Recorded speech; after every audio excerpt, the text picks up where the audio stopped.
Vandeham Sri Guru Sri Yuta Padakamalam Sri Gurun Vaishnavanscha Shri Rupam Sagrajatam Sahagana Raghunathan Tam Sajivam Sadvaitam Savadhutam Parijana Sahitam Krishna Chaitanya Devam Shri Radha Krishna Padan Sahagana Lalita Sri Vishakhanvitanscha. So we are continuing with Sri Chaitanya Charitamrta of Sri Krishna Das Kaviraja Gosvami, the Madhya Lila, coming to the last portion of chapter 10. Where, Sorry, Madan, you're also out of sync. You're out of sync quite a bit. well, we'll get back in I know. sync. If you could just move your camera to the edge of the bookcase, just a little bit, just the Okay. angle. Sorry. If you More. pause me like that, it will go back No, on no. sync Sorry, mode. sorry. I'm sorry because it's No, just no, it's fine. That will sorry. fix it. If I Okay. stop for a minute, it seems to go back to sync. So I'll carry on. So another day, Mukunda Datta said to Prabhu, Brahmananda Bharati has come to see you. If you give the order, I shall bring him here. But Prabhu said, he is a guru. I shall go to him. And so saying, Mahaprabhu with all his bhaktas came before Brahmananda Bharati. Brahmananda was wearing a garment of deerskin. And when he saw this, Prabhu was very sad in his heart. Even though he saw him, he pretended that he did not. And he asked, where is Bharati Goswami? Mukunda replied, oh, that is he whom you see before you.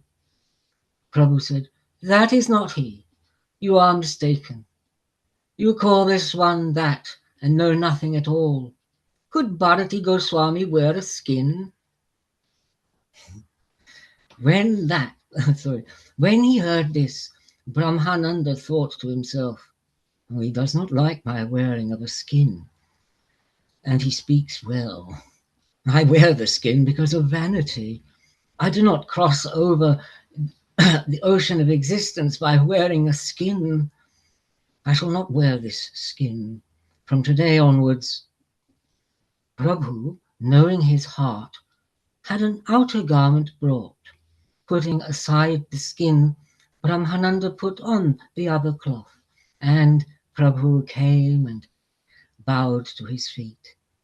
Bharati said, your business is to teach the people, but do not bow again, for my mind is afraid. For now there are two Brahmas here, mobile and immobile. Jagannatha is the immobile Brahma, and you, the mobile. You are golden colored, and he is dark. The two Brahmas have all the world, save all the worlds. Prabhu said, because of your coming here, you speak the truth. The two Brahmas are manifest in Sri Purushottama.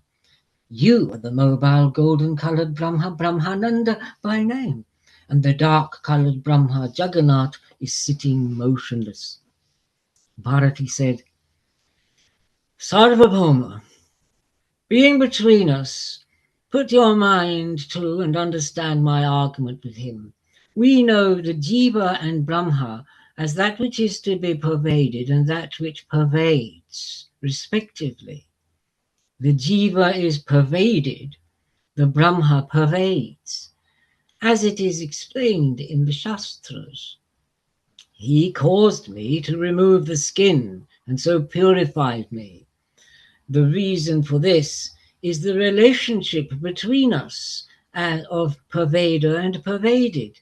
And so it is said in Mahabharata, of a golden body and golden color, of the best of bodies, wearing an armlet of sandalwood, he who will take sannyasa is tranquil, equal-minded, devoted to peace, and firmly fixed on God. All these names are his own. The thread, prasada, smeared with sandalwood, are the armlets on his two arms.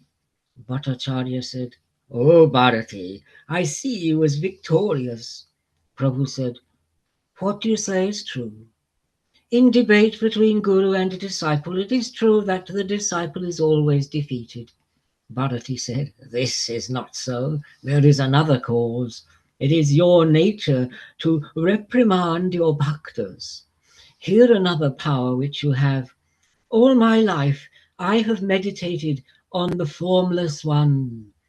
Seeing you, Krishna has become manifest to me.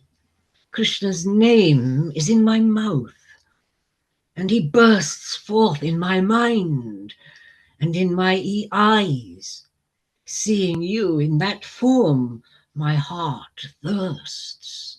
As Bilvamangala described his own condition, so, seeing you, that condition is my own. And so it is said by Bilvamangala, worshipped by those who follow the road of Advaita, consecrated on the lion throne of joy in the Atman, we have become maidservants, forced by some rogue who has seduced these gopas. End of quote. Prabhu said, your profound prema is to Krishna. Wherever your eyes fall, there Krishna blooms forth. Bhattacharya said, as Sarvabhauma, both are most true words. When Krishna is before you, he makes himself manifest. Without prema, he is never manifest. By his grace, one has darshana of him. Prabhu said, Vishnu, Vishnu, what are you saying? Sarvabhauma, this is excessive praise and has the signs of censure. So saying, he took Bharati and went to his own dwelling place. And Bharati Goswami remained near Prabhu. Ram Bhadracharya and Bhagavan Acharya also remained near Prabhu, abandoning all other work.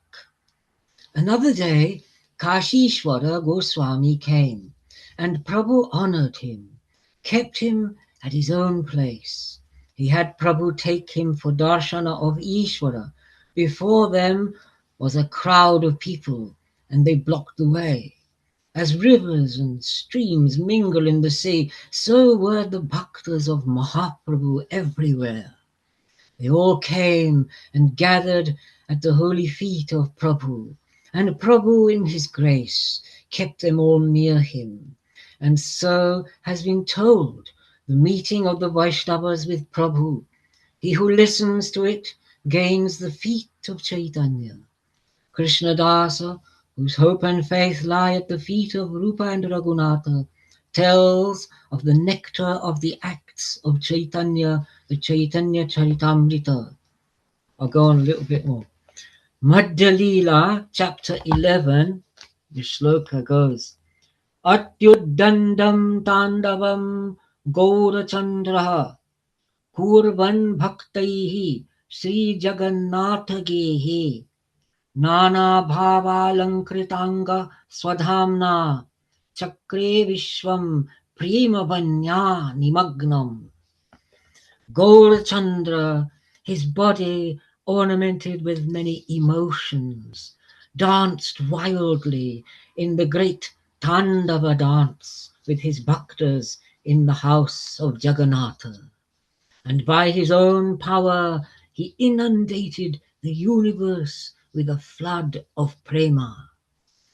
Glory, glory to Sri Chaitanya, glory to Nityananda, glory to Advaita Chandra and the hosts of Gaura Bhaktas. On another day, Sarvabhauma said to Prabhu, allay my fears and then let me make a petition to you. Prabhu said, speak and have no fear at all. If it is proper, I shall do it. If it is improper, I shall not. Sarvabhauma said, there is Prataparudra Rai, who is very anxious to meet with you. Putting his hands over his ears, Prabhu recalled Narayana, and he said to Sarvabhauma, You speak improper words. For me, a sannyasi who has abandoned the world, to meet a king, such a worldly thing would be like meeting a woman. So it is said, oh, wait a minute. Yes. So it is said, Kavi Karnapur, in Chaitanya Charitamrta Dodai Nataka. He who wants to cross to the other shore of the ocean of the world, who is without material possessions, and has his face turned toward the worship of God, for him the sight of a woman and of people who are concerned with worldly things, alas, is more harmful than a drink of poison. Sarvabhauma said, oh, your words are true, but the Raja is the best of bhaktas, a servant of Jagannath. Prabhu said, still, a Raja has the shape of a black snake. It is just as the touch of a woman of wood can affect. And so it is said, this is from the play, Chaitanya Charitamrta Nataka. Much fear should be felt even for the appearance of people concerned with the world and from women. As anxiety is born in the mind from a snake, so also it is born from the mere appearance of it. Do not bring again such words to your mouth. If you say such things, you will not see me here. Afraid, Sarvabhauma went to his own house.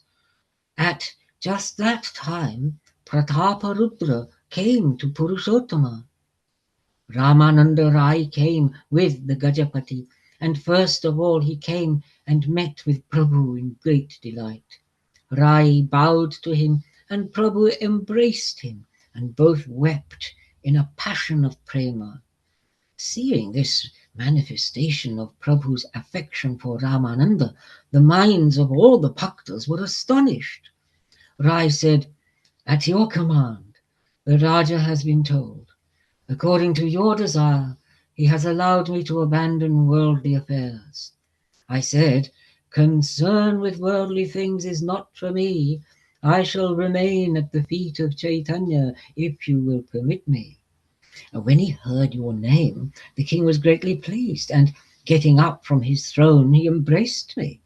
When he heard your name, he was in a delirium of Mahaprema, and holding me by the hand, he spoke with special love.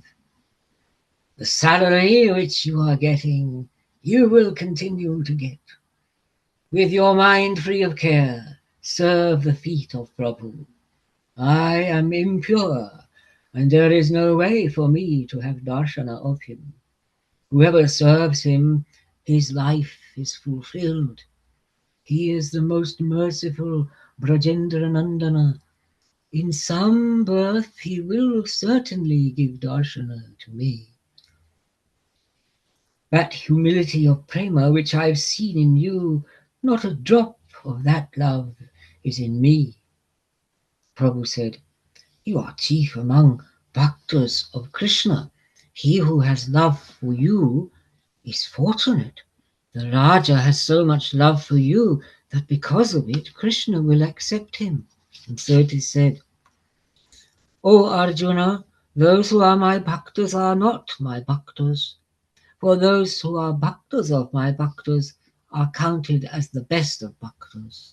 And again, diligence in service, respectful greeting with the whole body, constant puja to my bhaktas, knowing me in all things, physical labor in my causes, and recitation of my qualities in speech. And again, of the worship of all deities, the worship of Vishnu is best. O Devi, but even higher than this, that is the worship of his bhaktas. And again, for him of little power, service to God is indeed difficult on the roads to Vaikuntha, where Janardana, the God of gods, is celebrated. Then Rai made obeisance to the feet of the four Goswamis, Puri, Bharati, Swarupa, and Nityananda. And as was appropriate, he met Jagadananda, Mukunda, and the rest of the bhaktas. Prabhu asked, Rai, have you seen Kamalalochana? Rai replied, let me now go to have darshana. He means Jagannath. Prabhu said, Rai, what have you done? Why did you come here first without having seen Ishvara? Rai replied, the feet are the chariot and the heart the charioteer. Wherever they take him, the Jiva chariot rider goes. What could I do? My heart brought me here. It did not decide to have darshana of Jagannatha. Prabhu said, go quickly and have darshana, then go to the house and meet your relatives. Getting these instructions from Prabhu, Rai went to have darshana.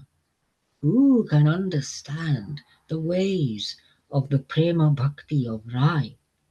Having come to Kshetra, the Raja summoned Sarvabhauma. Having bowed to Sarvabhauma, he asked him, have you petitioned the feet of Prabhu on my behalf?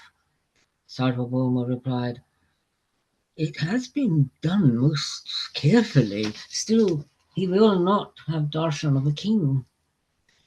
He would leave Kshetra if I petitioned him again. Hearing this, sorrow grew in the king's heart, and dejectedly he began to speak. His avatara is to save the sinners and the lowly. I have heard how he saved Jagai and Madhai.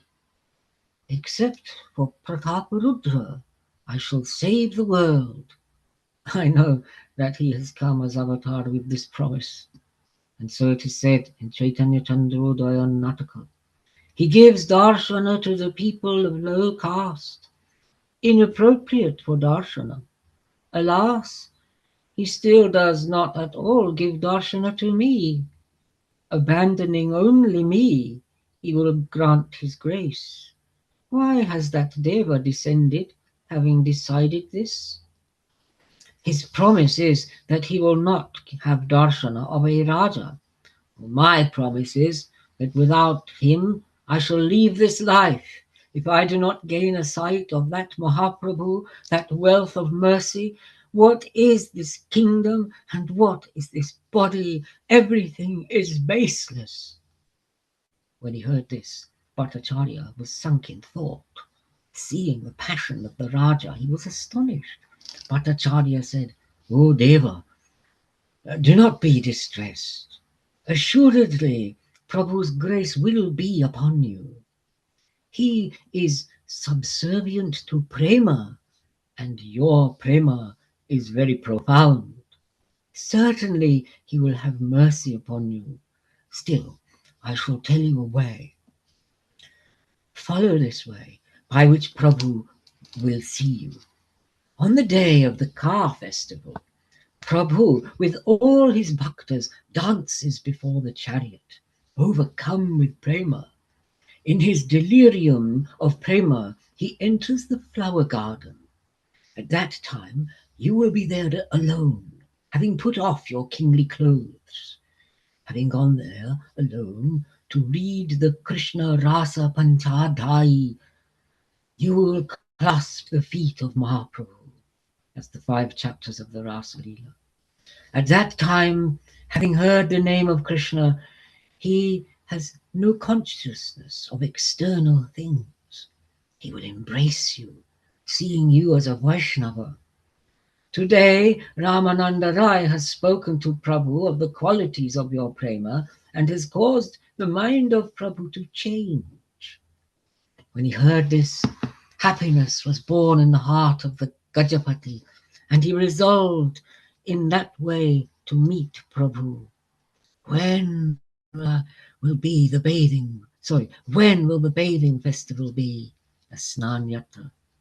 He asked Bhatta, and Bhatta said, the festival will be in 3 days' time. When he saw the bathing festival, Prabhu gained great happiness, and at the Anavasara of Ishvara, he became greatly saddened. Prabhu in the Gopi Bhava was very pained in Viraha, and leaving everyone went to Alalanatha. But behind him his bhaktas followed, and at the feet of Prabhu they informed him that the bhaktas had come from Gauda. Sarvabhauma accompanied Prabhu to Nilachala, and going to the Raja, he said that Prabhu had come. Just then Gopinath Acharya came there, and having given his blessing to the king, he said, "Listen, Bhattacharya, 200 Vaishnavas have come from Gauda, all great Bhagavatas, Bhaktas of Mahaprabhu. They are all now at Narendra. Arrangements for lodging and prasad must be made for all of them." The Raja said, "I shall give an order to the temple servant, and he will arrange everything, lodging and whatever else is wanted. As many of Mahaprabhu's people have come from Gauda, Bhattacharya, show them to me one by one." And Bhatta said, "Climb to the top of the palace. Gopinath knows them and will point them out to you. I do not know any of them, but want to know. Gopinath Acharya will introduce them all." Having said this, the three climbed up to the room on the roof, and just at that time the Vaishnavas were just arriving. Swarupa Damodara and Govinda, these two, brought garlands and prasad to those Vaishnavas who were there. For in Prema, Mahaprabhu had sent them both. The Raja said, "Who are these? Make them known to me." Bhattacharya said, "This is Swarup Damodar, who is the second body of Mahaprabhu, and the second man is the servant Govinda. By them both, Prabhu, to honor them, has sent garlands." First of all, Swarup put the garland on Advaita, and afterwards Govinda gave him a second garland. Then Govinda made obeisance to the Acharya. The Acharya did not know who he was, and so asked Damodara. Damodara said, "His name is Govinda. He was a servant of Ishvara Puri, possessed of many great qualities. Puri gave him in order to serve Prabhu, and thus Prabhu keeps him close to him." The Raja said, "Who is he to whom the two gave garlands? He has the brilliance of an Acharya. Is he some great man?" Gopinath Acharya replied, "His name is Advaita Acharya. He is the receptacle of the respect of Mahaprabhu and most venerated by us all. That one is Srivas Pandit. He is Pandit Vakreshwara. And there is Vidyanidhi Acharya and Gadadhara Pandit. And that is Purandara Acharya, a jewel among acharyas, and Gangadas Pandit and Shankara Pandit. And there is Murari Gupta and Narayana Pandit and Haridas Thakur, the purifier of the world. And there is Haribhatta, and there is Nrsimhananda and Vasudeva Datta and Shivananda and Govinda, Madhava and Vasudeva Gosha, three brothers who delight Prabhu much in Kirtana, and Raghava Pandit, and that is the son of the Acharya, Sriman Pandit, and Sri Kanta Narayana, that is Shukrambara, and that is Sridhara, and Vijaya and Vallabhasena, and Purushottama and Sanjaya, and that is Satyaraj Khan, who lives in Kulinagram, and those are Ramananda and others, most learned men. And there see Mukunda Das and Narahari and Sri Raghunandan, Chiranjeev and Sulochana, who live in Kanda. There are so many people. How shall I name them? They are all followers of Sri Chaitanya, his very life. I'll let someone else take over from there, if they want. That was fabulous. I'm right in there. I'm in the zone. Over to Rahul. Sure. I'm on my phone now, so the internet will agree very much with me. So, can you hear me? Yeah, it's good. Picture's a little, maybe clean, get a cloth on the camera. Camera, it's a little foggy. Just clean the Uh, lens on the camera. Just get a tissue. if I try to do something, it might worsen it. No, it Try won't. No, it won't. Much better. it. Wow, what a difference. Yeah. Okay. Okay. Okay. Hari Om. Uh, The Raja said, I'm astonished to witness this. I have never seen such radiance of Vaishnavas. The radiance of them all is like a crore of suns, and never have I heard such sweet kirtan. Prema like this, and dancing, and the sound of the name of Hari.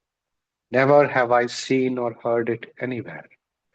Bhattacharya said, your words are most true. The creation of Chaitanya is this Prema Sankirtana. Chaitanya has appeared to propagate this dharma, for the dharma of the Kali age is the Krishna Nama Sankirtana. For he who worships with the sacrifice of Sankirtan is wise, all others are destroyed by the Kali age. Bhagavad Puran. Good and wise people indeed worship him by sacrifice, namely, chiefly, Sankirtan, together with his followers, and weapons of Anga and Upanga, black-colored yet light-colored in his glory. The Raja said, by the proof of the Shastras, Chaitanya is Krishna. Why then are all the Panditas averse to him? Bhatta said, he to whom is granted a drop of his mercy is able to accept him as Krishna. He who does not have this mercy, however great a Pandita he might be, although he sees him and hears him, he does not honor him as Ishvara. Bhagavat Puran. O God, O Bhagavan, the man who is favored by the least favor of your lotus feet can know the truth of your greatness. Others, even though searching single mindedly for a long time, cannot. The Raja said, all of these people came running to the house of Chaitanya without having first seen Jagannath. Bhatta said, this is the natural way of prema. The hearts of all are anxious to meet Mahaprabhu. After they have met him and presented him to the entire group, they will go with him to see Jagannath. The Raja said, Vaninatha, the son of Bhavananda, with several other people, is taking Mahaprasad. They have gone to the place of Mahaprabhu. Why is so much Mahaprasad needed? Bhatta said, knowing that the bhaktas have come at the order of Mahaprabhu, they take the prasada there. The Raja said, the rule at pilgrimage places is shaving and fasting. How can they eat and drink without doing this? Bhatta said, you speak of external dharma. In this Raga Marga is the delicate inner meaning of dharma. The indirect command of Ishvara is shaving and fasting, but the direct command of Prabhu is the eating of prasad. Where there is no Mahaprasad, there is fasting. The abandonment of the prasad of Prabhu is the offense, particularly when Prabhu distributes it with his holy hands, abandoning what is thus obtained. How can we do this and fast? Once Prabhu brought and gave me food of prasad. I ate it in the morning, sitting on the bed. To whom he sends his grace, transmitting it to his heart. He is in the refuge of Krishna, and he abandons the Vedas and the Dharma of society. Bhagavad Puran. When strengthened in his soul, Bhagwan grants grace to someone that one then abandons the opinions well established in the Vedas and world. Then the Raja descended from the roof of the palace, and he summoned both Kashi Mishra and the temple servant, and Prataparudra gave this order to both of them. As many bhaktas have come to the place of Prabhu, provide for all of them according to their desires, houses and according to their desires, prasad, and give them darshan as they desire. Leave nothing out. Both of you honor the command of Prabhu carefully, and not at his order, but understanding his signs, do for him. So saying, he bade farewell to the two, and seeing Sarvabhauma, he came to the assembly of the Vaishnavas. Gopinath Acharya and Sarvabhauma Bhattacharya, remaining at a distance, watched the assembly of the Vaishnavas of Prabhu. All the Vaishnavas left the lion gate to the right and went on the way to the house of Kashi Mishra. At that same time, Mahaprabhu, with his own people, came mingling with the Vaishnavas along the way in great delight. Advaita clasped the feet of Prabhu, and Prabhu embraced the Acharya with prema. Both were highly agitated in the joy of prema. Yet, seeing the time, Prabhu calmed down somewhat. Srivasa and the others clasped the feet of Prabhu, and Prabhu embraced each of them in prema. One by one, he conversed with all the bhaktas, and with all of them he went within. The dwelling place of Mishra was small, yet it was sufficient for innumerable Vaishnavas. Prabhu seated them all around himself, and he gave garlands and sandalwood to all with his own holy hands. Bhattacharya and the Acharya came to the place of Prabhu, and according to propriety, met with all of them. Prabhu said with humble words to Advaita, "Today, with your coming, I have become fulfilled." Advaita said, "This is the nature of Ishvara. Even though he is filled with the six divine attributes, he has great pleasure from the company of his bhaktas. With his bhaktas, he constantly has various delights. Seeing Vasudev, Prabhu was delighted. Putting his hands on his body, he said a few words to him. Even though Mukunda has been with me from childhood, seeing you gives me even greater happiness." Vasu replied, "Mukunda had your company in the beginning. Gaining your feet is another birth. Though he is younger than I, Mukunda now is elder, for he is the receptacle of your grace, in which is the best of all qualities." Again, Prabhu said, "Because of you, I have brought two books from the south. They are with Swarupa. Have them copied and take them." Vasudeva was delighted, having received the books. Each of the Vaishnavas copied and took the books, and gradually the two books spread over the world. Prabhu said with great love to Srivasa and the others, "I am indebted to you four brothers." Srivasa asked, "Why do you say that which is contrary to truth?" "We four brothers are indebted to you." Seeing Shankara, Prabhu said to Damodara, Seeing Shankara, Prabhu said to Damodara, "I am proud of my affection for you, but towards him my affection is pure and simple. Thus let Shankara stay with me." Damodara said, "Shankara is younger than I, but now in your grace, he is my elder brother." Prabhu said to Shivananda, "Between us is a profound attachment. I have known it for a long time." When he heard this, Shivananda Sena became absorbed in prema, and falling prostrate, he recited the shloka from the Kavi Karnapura's Chaitanya Chandrodaya Nataka. "O infinite one, for a long time I was fallen into the ocean of worldly life. Now I have gained you, my home. O Bhagavan, by you now this peerless receptacle of your mercy has been gained." At first, Murari Gupta did not meet Prabhu, but remained prostrated outside. Not seeing Murari, Prabhu inquired, and many people went running to bring Murari. Murari, holding two bunches of grass in his teeth, went humbly before Mahaprabhu.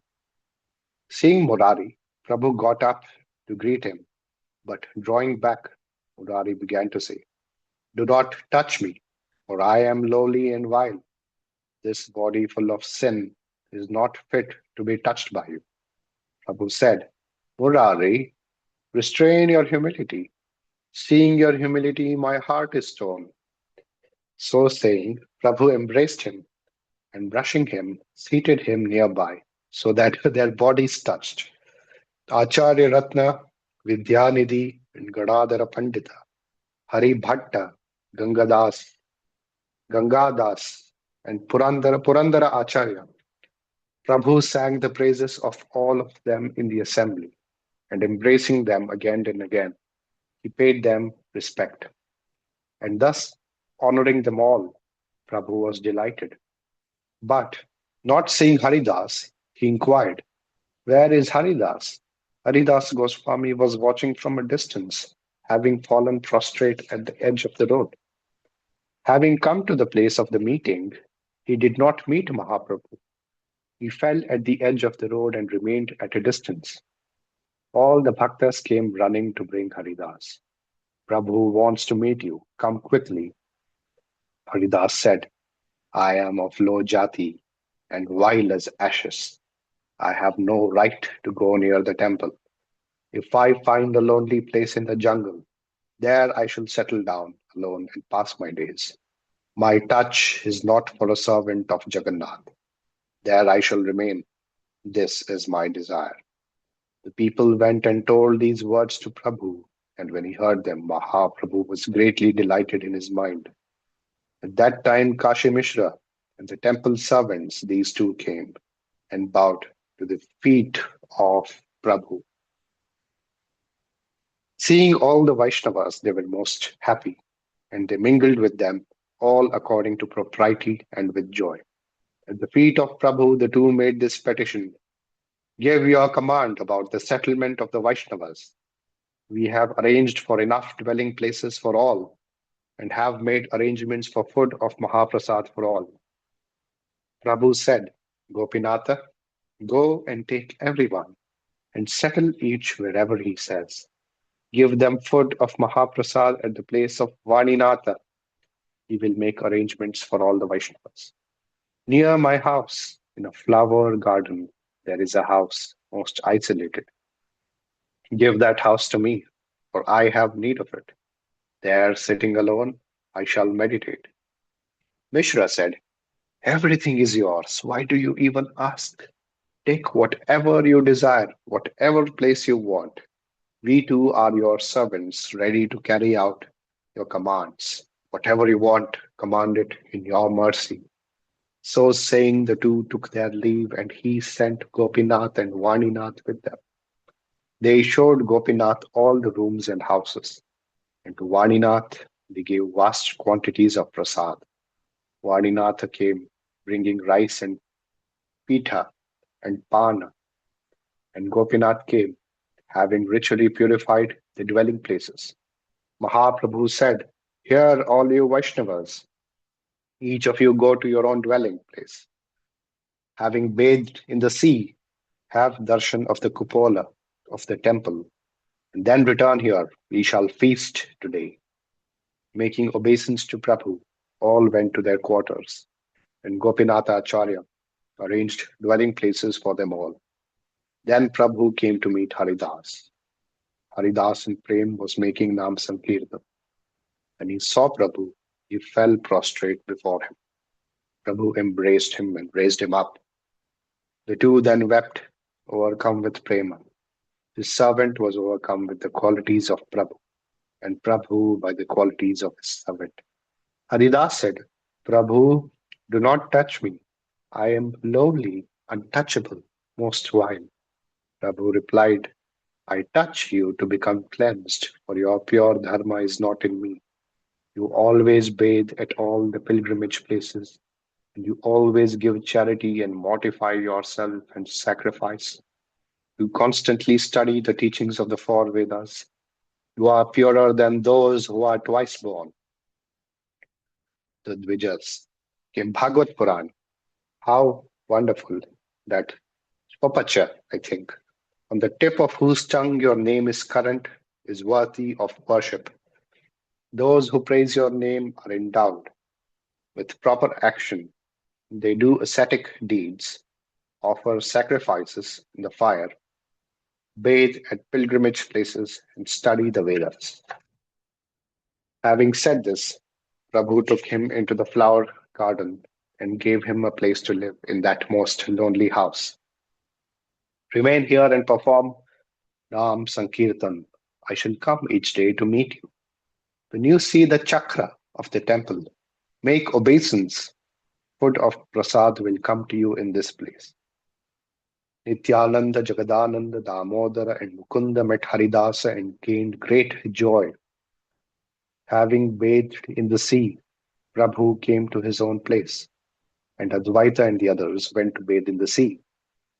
Returning, they had darshan of the cupola of the temple of Jagannath and came to the house of Prabhu to eat. Prabhu seated them all in order, according to propriety.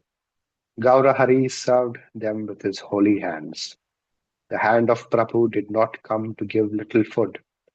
He put on the leaves of each of them food for 2 or 3 men. Prabhu had not eaten and no one else ate. Bhaktas remained seated with their hands raised.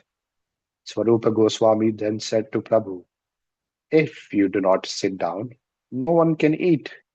As many sannyasins as stay with you, Gopinath Acharya has invited them.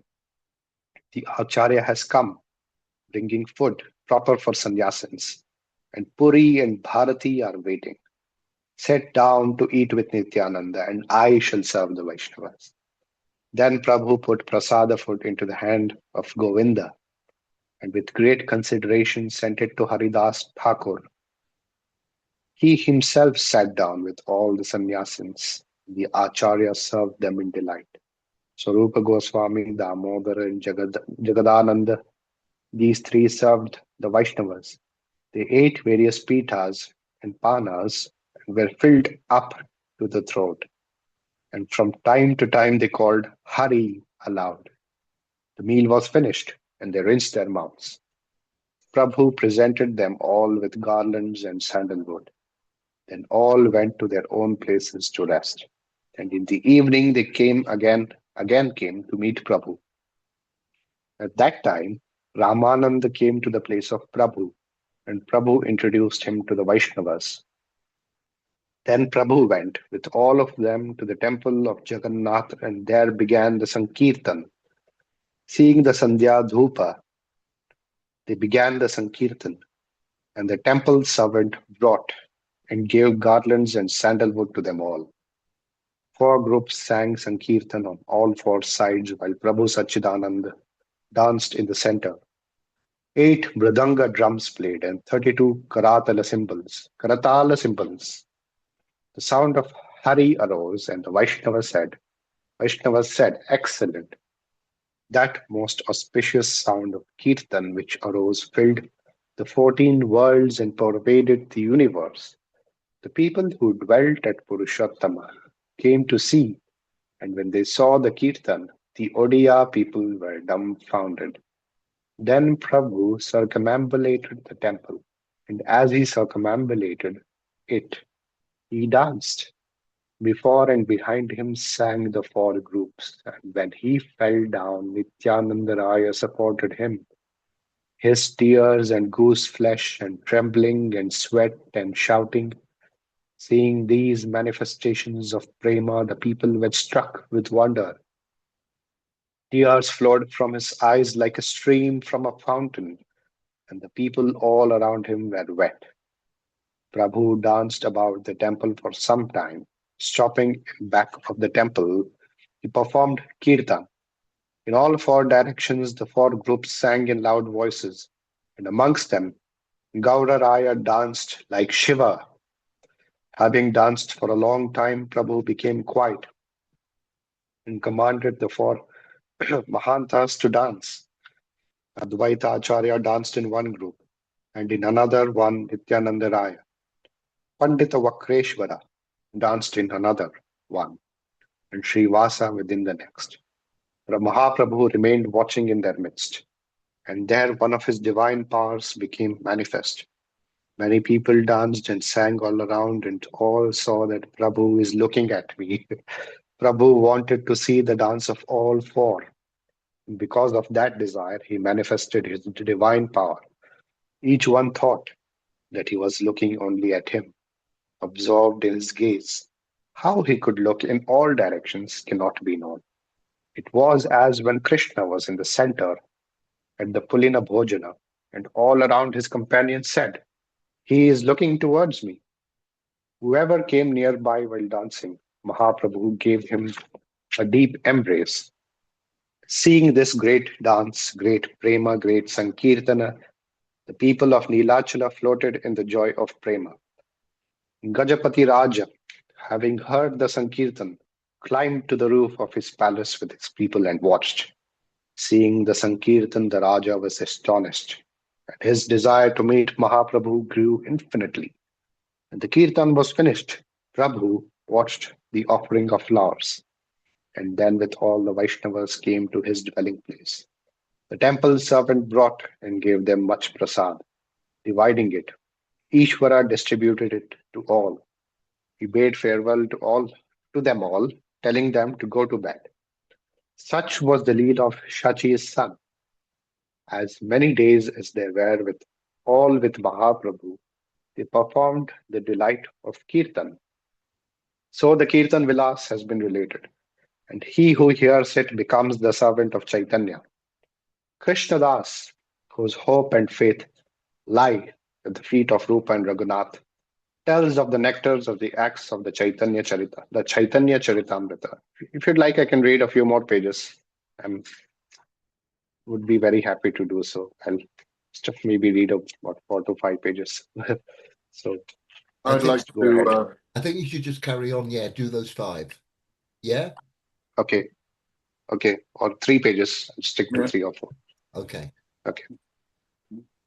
Yeah, we've still got Madhya Dina. Lila. Dina still wants to Oh read yes. it. Bear that in mind. Okay. Yeah, I'll do 2 pages then. So Is that okay? Madhya Lila. Yeah. Okay. Chapter 12. Shloka 1.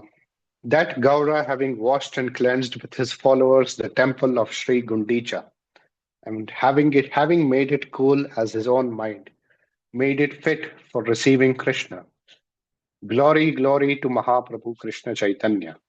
Glory, glory to Nityananda. Glory to the auspicious Advaita. Glory, glory to Sri Vasa and the other Gaura Bhaktas. Give me power that I might describe Chaitanya. When Prabhu came back from the south to the east, the Gajapati was most desirous of meeting him. From Kataka, he sent a letter to Sarvabhauma. If it is the wish of Prabhu, I shall go to see him. Bhattacharya wrote that Prabhu did not permit it. And again the Raja sent a letter to him. As many bhaktas as there are near Prabhu, approach them all on my behalf. They're all merciful, and being merciful to me, they will petition the feet of Prabhu. By the grace of them all, I shall be joined with the feet of Sri Prabhu. For without the mercy of Prabhu, this kingdom is nothing to me. If Gaurahari does not give his grace to me, I shall abandon the kingdom and become a beggar. I shall give up my life. When Bhattacharya saw the letter, he was amazed, and he took it to the bhaktas. Meeting with them all, he described the king, and afterwards he showed the letter to them. When they saw the letter, all were astonished. So great was the bhakti of Gajapati on the feet of Prabhu. Okay, I will stop here. I'm very eager to listen to Dinanath ji recite. Thank you so much. Thank you. That was lovely. Thank you, Rahul. Yeah. Dina. Haribol. It is good to kind of stop at, when there's a junction, it kind of makes it easier to flow into the part that your enthusiasm is very much welcome. Rahul, thank you so much. Gurave Gaura Chandraya Radhikaya Tadalaya Krishnaya Krishna Bhaktaya Tadbhaktaya Namo Namaha. So, Sarvabhauma suggested, let us all go at once. We shall not speak about a meeting. We shall speak of the behavior of the king. So saying, all went to the place of Mahaprabhu. All were anxious to speak, but did not speak a word. Prabhu said, "Have you all come to say something? I see that you want to speak. Why don't you speak?" And Nityananda said, "We want to petition you. If we do not speak, we cannot bear it. Yet there is fear in our hearts to speak. We all wish to make known to you a matter, both good and evil. If he does not meet you, the king wants to become a yogi." When he heard this, the heart of Prabhu became softened, though outwardly he spoke harsh words. "This is what you all want. Take all of us and go to the Katak to meet the king. Matters of my aims aside, people will condemn me. And people aside, Damodar will rebuke me. I shall not meet with the king as you all request. If Damodar tells me, then I shall meet him." Damodar said, "You are the non-dependent Ishvara. What should be done and what should not be done, all this is known to you. Should I, an insignificant creature, give you instruction? But you will meet him of your own accord, and I shall see it. For the king loves you, and you are conquered by love. By his love, he will make you touch him. Even though you are Ishvara and completely non-dependent, still, by nature, you are dependent on others through prema." And Nityananda said, "Is there such a man who can say to you, 'Go meet the king'? But the nature of passionate people is always this. If they do not get the object of their desire, they give up their lives. The proof of this is the Yagnika Brahmana women, who gave up her life before her husband for the sake of Krishna. Thus, I advise you, if you pay heed, there is a way to save his life, even if you do not meet him. If then, by being merciful, you give an outer garment and send it to him, his life is saved by faith in you." Prabhu said, "You are almost wise. That which is appropriate, you decide." Then Nityananda Goswami went to Govinda and asked for the outer garment of Prabhu. The outer garment he gave to Sarvabhauma, and Sarvabhauma sent the cloth to the king. When he received the garment, the heart of the king was overjoyed, and he made puja to the garment as if it were Prabhu himself. When Ramananda Roy came from the south, he requested the king to allow him to stay with Prabhu. Then the king, in delight, gave him the permission and began to try for a meeting of his own. Mahaprabhu has great mercy towards you. Try to arrange a meeting with him for me." When the two came together at Kshetra, Ramananda Roy met Prabhu. At the feet of Prabhu, he made him know of the prema of the king. And he spoke thus on the subject again and again. Ramananda was a minister of the king and skilled in such procedures.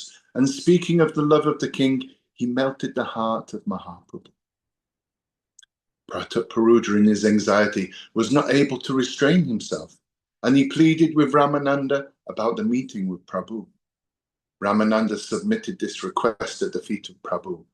"Show your feet to Pratap Paruja once," Prabhu said. "Ramananda, make this judgment. Is it proper for me, a sannyasin, to meet the king? For in a meeting with within the meeting of the king comes the destruction of both worlds for a mendicant. Apart from the next world, people laugh at him.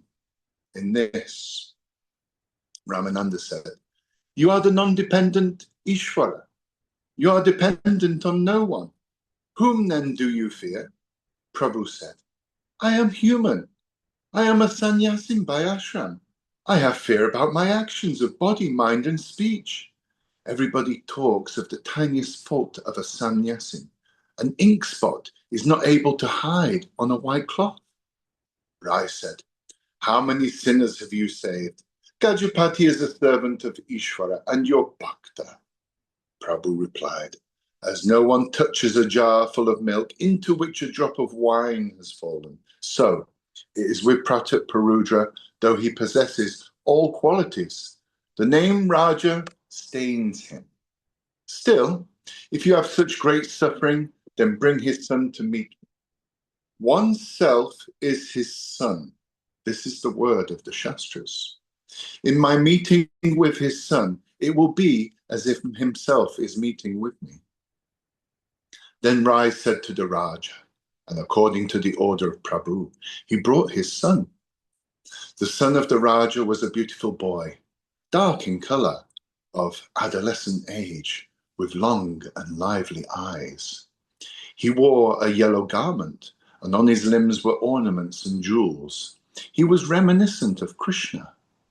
When he saw him, Mahaprabhu was reminded of Krishna, and welcoming him in a delirium of love, he began to speak. This is a great Bhagavat, by the sight of whom all people are reminded of Brajendra Nandana. I have become fulfilled by the sight of him. And so saying, again he embraced him.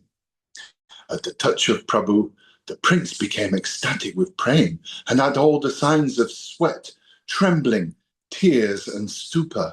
He cried out, Krishna, Krishna, and danced, weeping aloud, and seeing his good fortune, the bhaktas praised him. Then Mahaprabhu calmed him down and gave him this command, come daily to see me. Then Rai took his leave and came to the Raj with the Raja's son. When he saw his son's condition, the Raj was most glad. Embracing his son, he was overcome with praying, as if he had gained the touch of Mahaprabhu in the flesh. From that time, the son of Maharaj was fortunate, and he became one among the bhaktas of Prabhu. In this way, Mahaprabhu, in the company of his bhaktas, always played in the delight of Sankirtan. Acharya and the other bhaktas invited him, and the bhaktas fed him in their places. In this way, many days passed in the various delights, and the day of the car festival of Sri Jagannath came. First, Prabhu brought Kashi Mishra, and summoning the temple servant, he also brought Sarvabhauma. To the three men, Prabhu spoke laughingly and asked permission to serve and cleanse the Gundicha temple. The temple servant said, we are all your servants. That which is your wish is our duty.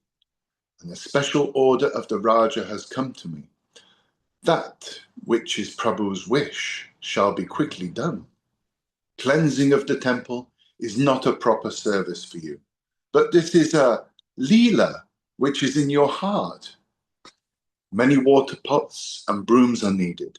Give me the command and I shall bring these here today. Then the temple servant brought 100 water pots and 100 brooms, all new, and put them before Prabhu. The next morning, Prabhu took his own people and anointed the bodies of all with sandal paste with his holy hands. And with his holy hands, he gave each one a broom. And taking them all, Prabhu himself went. They went to the Gundicha temple to clean it. First taking a broom, he swept it. Within the temple and on top of it, they all swept. Sweeping the lion throne, they cleaned all four sides. Within the temple, they swept and purified, and afterwards in the same way, they cleansed the Sri Jagamohan. That's the sitting place where Jagannath sits when he comes from the Rath Yatra festival. On four sides, 100 bhaktas swept, and himself sweeping, Prabhu taught them all. In the joy of praying, he purified the house and took the name of Krishna, and the bhaktas said Krishna and did their own work. His body, grey with dust, was beautiful to see, and he cleansed various places with water of his tears. He cleansed the Bhog Mandap and the courtyard, and gradually he cleansed the whole house. He brought together in one place the grass and dust and broken vessels, and took them outside in his outer garment and threw them away. This the bhaktas too did with their own garments. In great joy, they tossed out the grass and the dust. And Prabhu said, "By the proof of the grass and the dust, I shall know exactly how much each has cleaned." He had them all put the piles of sweepings in one place. Prabhu's was the biggest of all. In this way, they cleansed the inner parts of the temple, and again he apportioned work to all. The tiniest bits of grass and dust and sand, take them all away. Cleanse well all the inner quarters of the Lord. With all the Vaishnavas then cleansed it a second time, and when he saw it, there was joy in the heart of Mahaprabhu. 100 people, carrying 100 clay water pots, were waiting for the proper time. Having brought them beforehand. And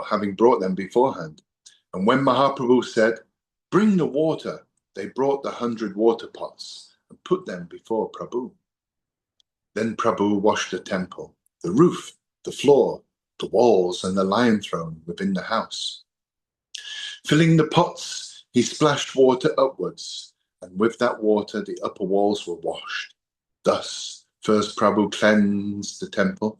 With his holy hands, he cleansed the lion throne. The bhaktas washed within the house, and with their own hands, they cleaned the temple. Some gave pots of water to Mahaprabhu, and some pretending to do that, poured water on his feet. And some secretly drank that water. Some begged for it. Some gave it to others. Having washed the room, they put the water down the drain, and with that water the whole courtyard was filled. With his own garment, Prabhu cleansed the house. Mahaprabhu with his own garment cleansed the lion throne. With 100 clay pots of water, the temple was cleansed, and he made the temple as pure as his own heart. He made the temple stainless and cool and pleasant, and as if he had pulled out his own heart. Hundreds and hundreds of people bore water from the tank. There was no room at the landing steps, so some of them took water from the well. Hundreds of bhaktas came, bringing full vessels, and hundreds of others went, carrying empty pots. Nityananda, Advaita, Swarup, Bharati, and Puri, except for these, all others carried water. Many of the clay pots were broken because of striking one against the other, for people came there carrying hundreds upon hundreds of pots. Filling them with water, they washed the room, and making the sound of Hari's name. Nothing else was heard except the sound of Krishna, Hari. They said Krishna, Krishna, as they passed the water pots. And as they asked for water pots, they said Krishna, Krishna. Whatever they said it in the name of Krishna. And the name of Krishna was implicit in all their work. Under the control of Prem, Prabhu repeated the name Krishna, Krishna. And out of Prem, he did the work of 100 people. It was as if with 100 hands he washed and cleaned, and he went beside each man and instructed him. Seeing good work, he commended it. If it was not according to his liking, he made a holy reprimand. You have done well. Teach others that they could do good work like this. When they heard this, all were much ashamed, and they put their minds to doing work well. Then Prabhu cleansed the Sri Jagamohan, and then the eating place. He washed the dancing hall and the sacrifice courtyard and the kitchen and the rest. He washed it all. He cleaned all 4 sides of the temple and caused the whole interior to be washed well. At that time, a man from Goda, honest and intelligent, put water from a pot on the feet of Prabhu. Taking that water, he drank it himself, seeing that Prabhu was sorrowful and angry in his heart. Even though the Goswami was happy with him, for the sake of teaching others, he put on a show of anger. He brought Swarup Goswami and said to him, "See the conduct of your man of Goda. In the temple of Ishwara, he washes my feet, and taking the water, he drinks it himself. Because of this offense, what will be the outcome for me? When a man of Goda performs such a infamous act. Then Swarup Goswami put his hand on his shoulder, and giving him a shove, he sent him outside the place. Coming again, he entreated at the feet of Prabhu. It would be gracious to forgive this error of ignorance. Then Mahaprabhu was delighted in his heart. He caused everyone to sit down on 2 rows, and he himself sat in the middle. With his own hands, he began to collect grass and thorns and straw. As much as anyone collects, I shall gather together in one place. We shall take our pita and panna from him who collects the least. Pita and panna are like fried little breads and dainty morsels. In this way, he cleaned the whole place. He made it cool and stainless as his own heart. When he cleared the drains, the water flowed like a new river flowing to the sea. In this way, as many paths as there were before the gates of the city, he cleansed them all. Who can describe it all? He cleansed inside and out of the temple of Narasimha, and resting a little while, he began to dance. All around the bhaktas made kirtan, and in the midst of them, Prabhu danced like a drunken lion. Sweat and trembling and pallor and tears and gooseflesh and shouting, streams of tears flowed down before him, cleansing his own limbs. And they washed the limbs of the bhaktas all around him, as rain from the clouds in the month of Shravan. The sky was filled with great loud sankirtan, and the earth trembled with the wild dancing of Prabhu.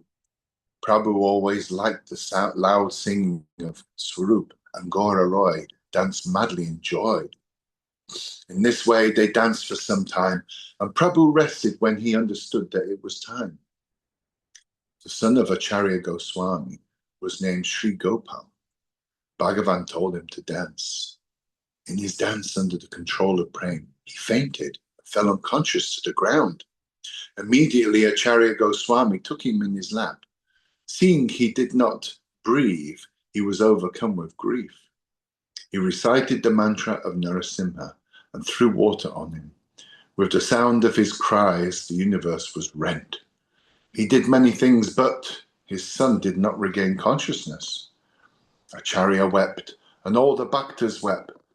Then Mahaprabhu put his hand upon his breast, and in a loud voice said, "Arise, Gopal!" When he heard this, Gopal became conscious, saying, "Hari!" and all the bhaktas danced. Vrindavan Das has described this Leela, thus I have only touched on it briefly. Then Prabhu rested for a while and played with the bhaktas in the waters of the lake. Getting upon the bank, they dressed in dry clothes, having made obeisance to Nrsimhadev.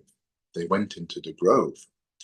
Prabhu sat down in the garden with his bhaktas, and Bhaninath came bringing prasad. Kashi Mishra and the temple servant named Tulsi, these two brought as much as food for 500 people could eat. They sent so much rice and pita and panna, and seeing it, Prabhu's mind was delighted. Puri Goswami, Mahaprabhu, Bharati Brahmananda, Advaita Acharya, Nityananda Prabhu, and Acharya Ratna, Acharya Nidhi, Shrivas, Gadadha, Shankar Narayan, Nayacharya Raghava, and Vakreshwara were there. And having received a request of Prabhu, Sarvabhauma himself sat there. Prabhu was seated on a low wooden stool in the company of all these bhaktas. Others sat around him according to their ranked order. Filling the garden, the bhaktas sat down to eat. Prabhu loudly called, "Haridas!" But Haridas kept his distance and made this request. "You take the prasad, Prabhu, with your bhaktas. It is not proper for me to sit with them, for I am a vile man. Afterwards, Govinda will give me prasad outside." Knowing his mind, Prabhu did not ask him again. Swarup Goswami, Jagannananda, and Damodar, Kashishwara, Gopinath, Baninath, and Shankara. These 7 served him. From time to time, the bhaktas made the sound of Hari. As Krishna had formerly feasted on the riverbank, Mahaprabhu remembered that Leela. Even though overcome with prema, Prabhu was anxious. Understanding the proper time, he had made his mind calm. Prabhu said, "Give me lafara curry." It's just some very simple vegetables. And give to the bhaktas pita and panna and nectareous sweets. Understanding all, Prabhu knew exactly what each one liked, so he had Swarup serve him that. Jagadananda moved among them to serve them. He suddenly put good things on Prabhu's banana leaf. When he had given these things, Prabhu was angry with him. He said, "He has given me this by trickery, but when he gives it, he is happy." And again he came to see if he had eaten those things. For fear of him, Prabhu ate a little bit. For if he did not eat, Jagadananda would fast. So he ate a little of what was in front of him, with this fear in mind. Swarup Goswami took some fine sweet prasadam, and bowing before him, he requested Prabhu to eat it. "Taste a little of this Mahaprasad. See, Jagannath has eaten from it." While gentle cajoling, he placed a little in front of him, and Prabhu would then eat a little out of his love for him. In this way, the two came again and again. Wonderful was the manner of the love of these two. Prabhu had seated Sarvabhauma by his own side, and seeing the affection of the two bhaktas, Sarvabhauma smiled. And Prabhu fed the best prasad to Sarvabhauma again and again, for he loved him. Gopinathacharya brought the finest Mahaprasad, and giving it to Sarvabhauma, he said in most beautiful words, "Where is the former meaningless way of Bhattacharya, and where is the highest joy? Please explain." Sarvabhauma responded, "I was a deluded philosopher, but by your grace I have attained this, my goal. Except for Mahaprabhu, there is none other full of grace, for who is there who can thus make a crow into Garuda?"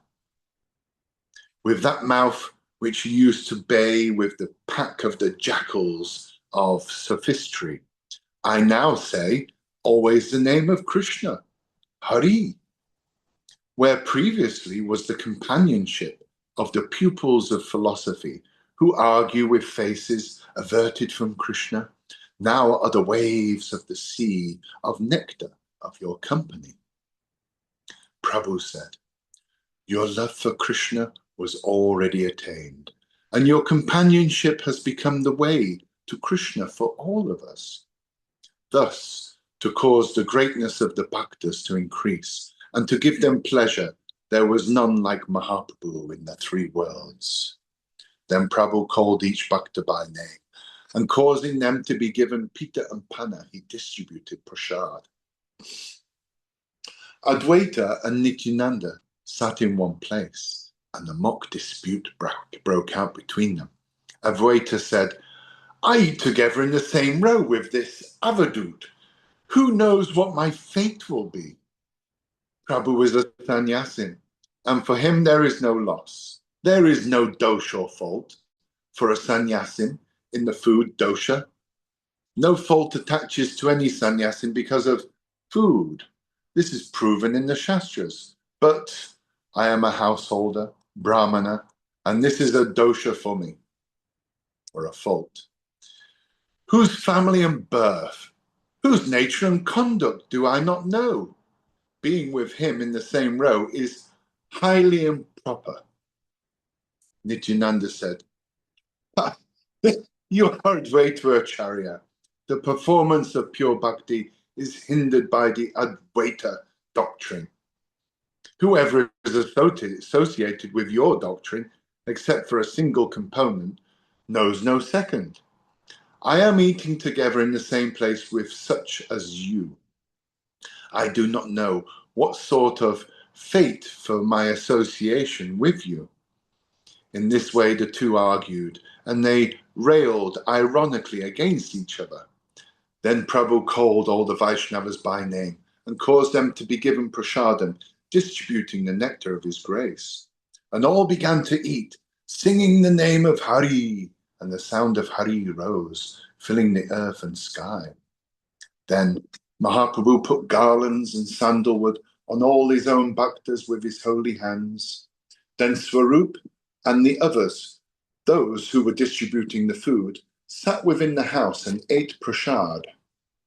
Govinda kept carefully the remains of Prabhu's food and took it and gave it to Haridas. The bhaktas begged for a little of this food from Govinda, but Govinda kept it to himself. Prabhu, the self-dependent Ishvara, thus played many games. This Leela is called the washing and cleaning. On another day was the festival of Jagannath called the Netra Utsava. It was a great festival, like life itself for the bhaktas. The people were saddened, for they had no sight of Prabhu for a fortnight. The festival day, they were overjoyed, for they had sight of Jagannath.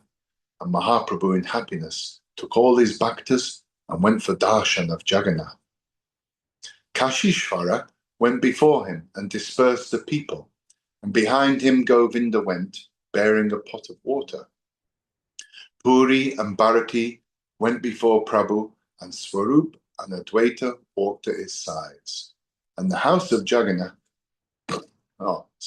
impatiently they went to the house of Jagannath.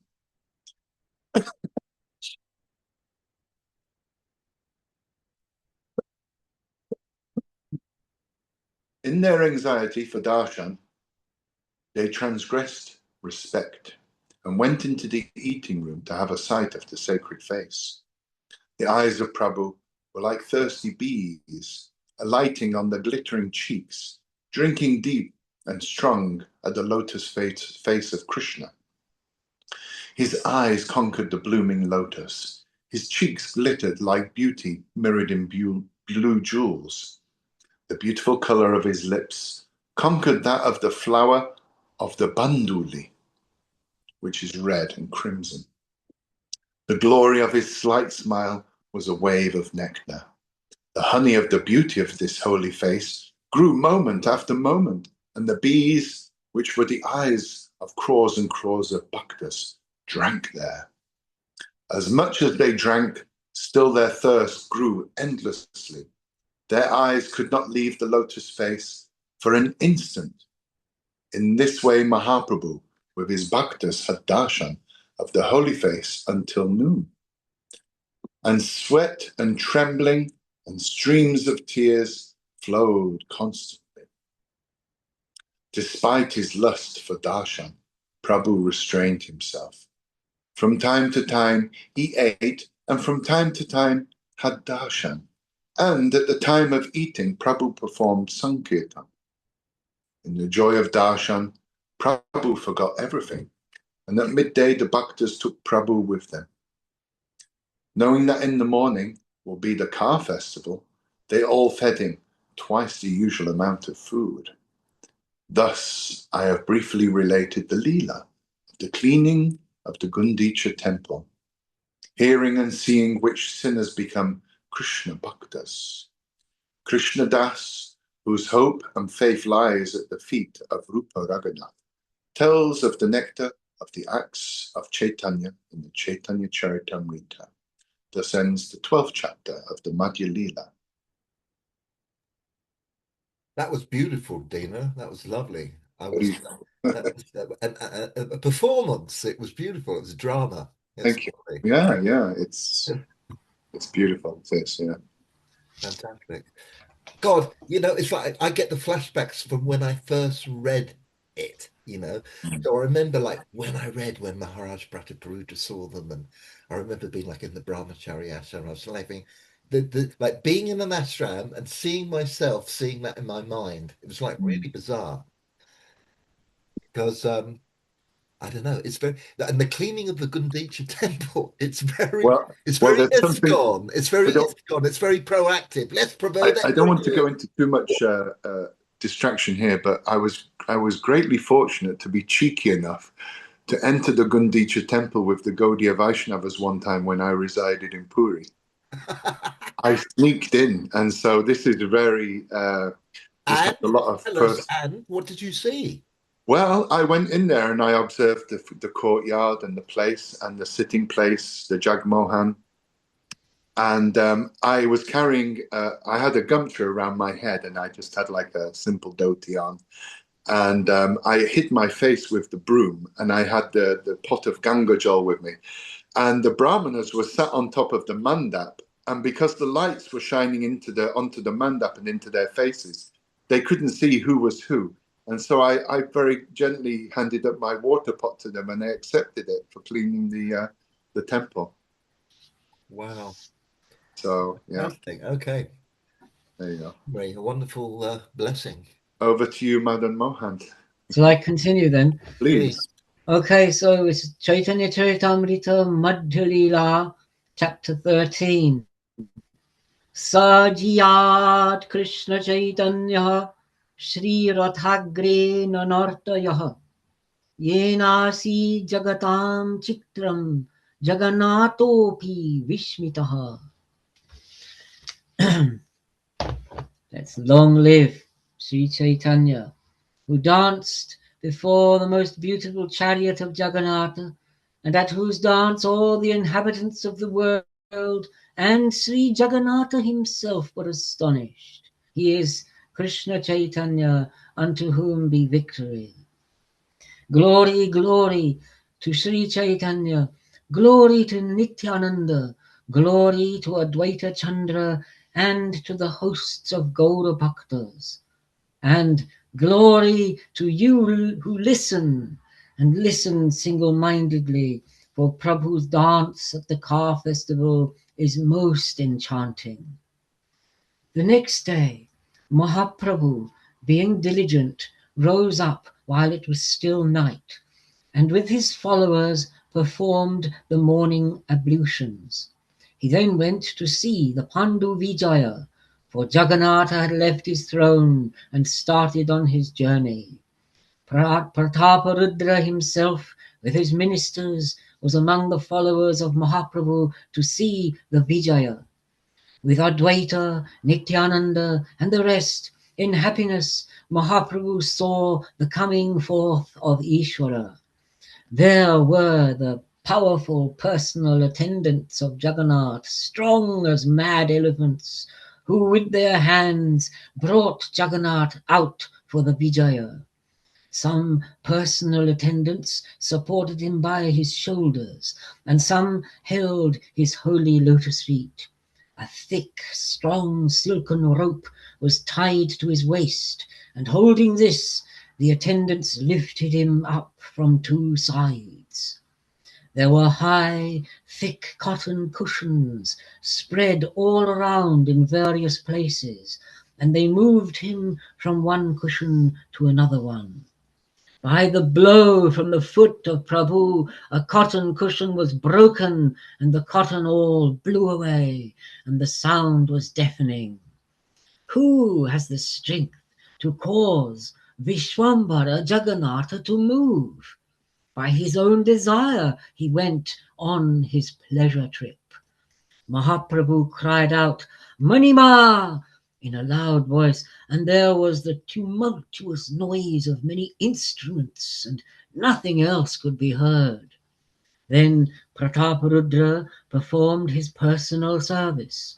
With a golden broom he swept the path.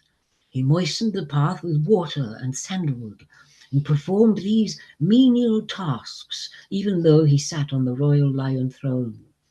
Though he is elevated, the king performs menial services, and thus is a receptacle for the grace of Jagannatha. Seeing these services, Mahaprabhu was delighted, and because of those services, the king gained the grace of Mahaprabhu. Seeing the decorations of the car, the people were astonished, for the new car, covered with gold, was like Sumeru. There were hundreds and hundreds of white fly whisks and shining mirrors, and on top hundreds of flags and stainless canopies. Gongs reverberated, tiny bells tinkled, and even larger bells were struck. The car was decorated with many wonderful silken cloths. In Lila, Ishvara mounted his car, and in 2 other cars, Subhadra and Haladhara rode.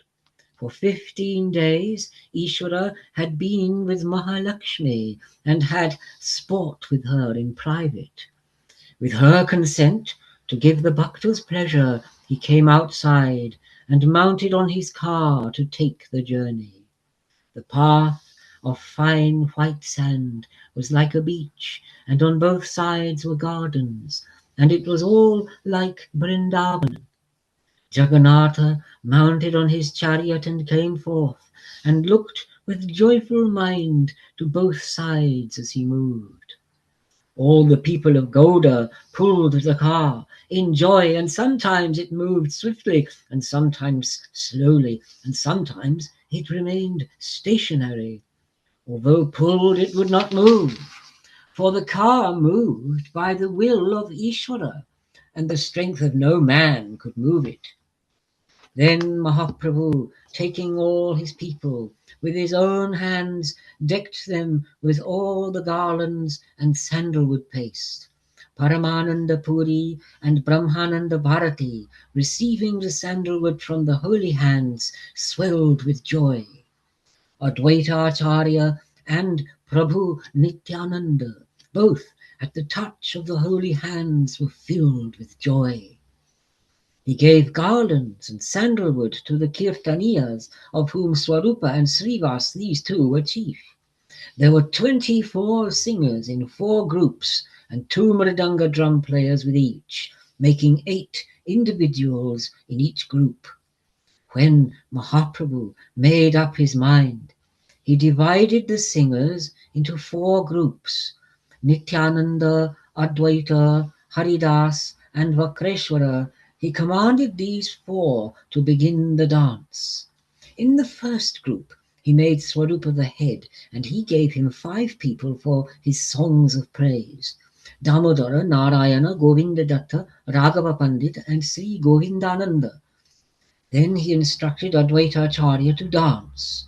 He assigned Srivasa to another group as chief, with Gangadas, Haridas, Sriman, Subhananda, and Sri Ram Pandit and Nityananda danced with them. Where Vasudeva, Gopinath, and Murari sang, he made Mukunda the chief of this group. Sri Kanta and Vallabhasena were the other 2, and Haridas Thakur danced there. He made Govinda Ghosh the chief of another group, in which Haridas, Vishnudas, and Raghava sang. The group in which the 2 brothers, Raghava and Vasudeva, were, Vakreshwara Pandit danced there. There was a 5th group of Kirtaniyas from Kulinagram, and Ramananda and Satyaraja danced with them. A 6th group was formed of the Acharya's people from Shantipur. Achyutananda danced among them while they all sang. Elsewhere, a 7th group from Khanda sang Kirtana. Narahari danced there, and Raghunandana. Before Jagannath, the 4 groups sang, then 1 on each side of the car and 1 behind it. And in 7 groups 14 drums played, at the sound of which the Vaishnavas became like madmen. The splendor of the holy Vaishnavas was like storm clouds in the rainy season, and the water of their eyes rained down with the nectar of Sankirtana. The sound of Sankirtana rose up and filled the 3 worlds, and the sound of no other instruments, nothing else could be heard. And wandering among the 7 groups, Prabhu said, Hari, Hari, and raised his hands and cried, Jaya, Jaya Jagannatha. And Prabhu manifested another power, for at one time he sported with 7 groups. Everyone said, Prabhu is with this group, He does not go to another because of his mercy to me. No one was able to notice this, for the power of Prabhu is incomprehensible. The Antaranga Bhakta knows it, for he has pure bhakti. Seeing the kirtan, Jagannath was delighted. He stopped the car to watch it. And Prataparudra was greatly amazed. And as he watched, the king became paralyzed, filled with prema. The king spoke to Kashi Mishra of the greatness of Prabhu, and Kashi Mishra said, "Your good fortune is boundless." The king and Sarvabhauma made gestures to one another. No one else knew the subtlety of Chaitanya. On whom is his grace, he is able to know. Except for his grace, Brahma and the rest cannot know. Seeing the menial service of the king, Prabhu's mind was delighted, and because of that grace, the king gained this secret darshana. He did not show him an obvious way, for his grace is invisible. Who is able to understand this Maya of Chaitanya? Sarvabhauma and Kashi Mishra, these two, when they saw this grace granted to the king, were astonished. Prabhu carried on this kind of Lila for some time, and he himself sang while his bhaktas danced. Now he was a single form, and now he was many forms. According to the occasion, Prabhu manifested his Shakti. Because of his absorption in the Lila, Prabhu did not search himself, but knowing his desire, he acted according to his Lila Shakti. As formerly he performed the rasa and other leelas at Vrindavana, so Gaura from time to time performed unworldly leelas. The bhaktas experienced it, but no one else. And the proof of that is the holy Bhagavat Shastra. In this way, Mahaprabhu danced in delight and caused all the worlds to float on a wave of prema. And in this way went Krishna's ascent to his chariot, before which Prabhu caused all his followers to dance. You heard previously of the Gundicha procession of Jagannath. Now Prabhu danced before him. In this same way, Prabhu performed kirtana for some time, and because of his own zeal, he caused the bhaktas to dance. When Prabhu made up his mind to dance, he brought together all 7 groups into one place. Srivas, Ramai, Raghu, Govinda, Mukunda, Haridasa, Govindananda, Madhava, and Govinda. When Prabhu thought to do the Uddanda dance, he gave these 9 to Swarupa, and the 10 of them ran and sang with Prabhu, while the other groups stood in all 4 sides and sang. Making obeisance, Prabhu put his 2 hands together, and with uplifted face he looked at Jagannatha and praised him. Namo Brahmanya Devaya Go Brahmana Hitaya Cha Jagat Hitaya Krishnaya Govindaya Namo Namaha. Obeisance to Krishna Govinda, the Brahmanya Deva, beneficent to cows and brahmanas, benefactor of the world. Jayati Jayati Devo Krishna, no, Jayati Jayati, I can't remember it now, but this one. Glory, glory to God, son of Devaki. Jayati. Glory, glory to Krishna, the light of the lineage of Vrishni, it should be, not Vishnu, Vrishni. Glory, glory to him, color of the dark cloud, of delicate limbs. Glory to him, Mukunda, the hope of the laden earth. Devaki Nandanoyam Jayati Jayati Krishna, Vrishni Vamsa Pradipa. Jayati Jayati Mega Shamala Komalango Jayati Jayati Krishna Mukunda Bharanasa Mukunda. Jayati Jayati Devo Devaki Nandano Vado. This is another one from Bhagavat. Glory to him who is the refuge of creatures, who took birth from Devaki, whose followers were the Yadavas, and who with his arm drove out the unrighteous, who takes away the sorrow of all things movable and immovable, who with his beautiful smiling face awakens the desires of the women of Braja. And again, I am neither a Brahmana nor a king of men, neither a Vaishya nor a Sudra, neither a Brahmacharya nor a Grihasta, neither a Vanaprastha nor a Sannyasin, but I am a lowly servant of a servant of a servant of the lotus feet of the Lord of the Gopis, who is the sea of nectar filled with the pure and highest joy made manifest. Reciting these verses, he again made obeisance, and with palms together the Bhaktas also bowed to Bhagavan. In his Uddanda dance, Prabhu let out great shouts.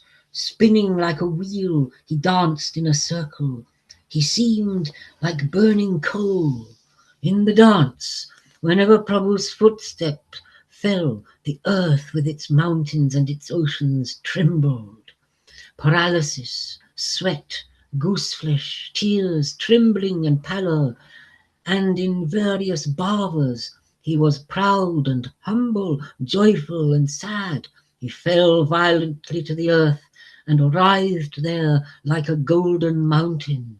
Nityananda Prabhu extended his two hands, and others came running from all sides to hold Prabhu.